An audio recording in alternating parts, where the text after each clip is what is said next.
Hi guys, welcome to this video, and in this video we will learn about how to use aliases in Z shell. So Z shell is nothing but an extended Bond shell with many improvements, and it includes some features of bash, KSH and TCSH shells. So first I'll try to check what kind of shell I'm using. So you can simply use echo and $ shell. This is a checking of a variable shell, and if you do that you can see that you are using Z shell. So in order to create aliases in this kind of terminal, we can try to edit. I'm using gedit node editor and editing this particular file, which is zshrc.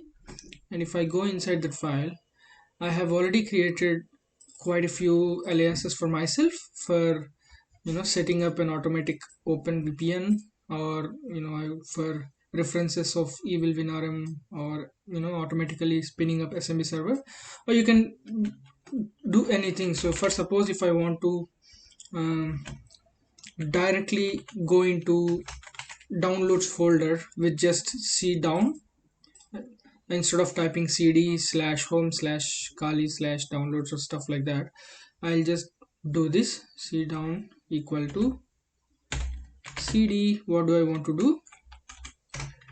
I want to cd into home or into kali into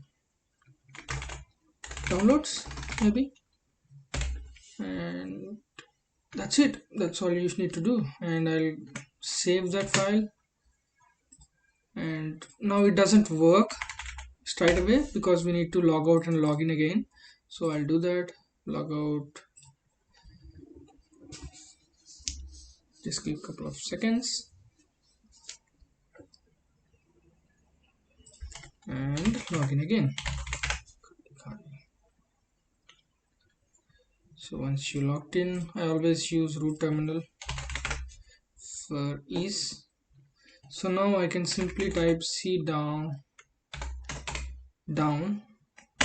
and it takes me to downloads folder. And you can do this alias for any command, and you can use alias commands to just make your process easier, and they will be handy as well. Thanks for that.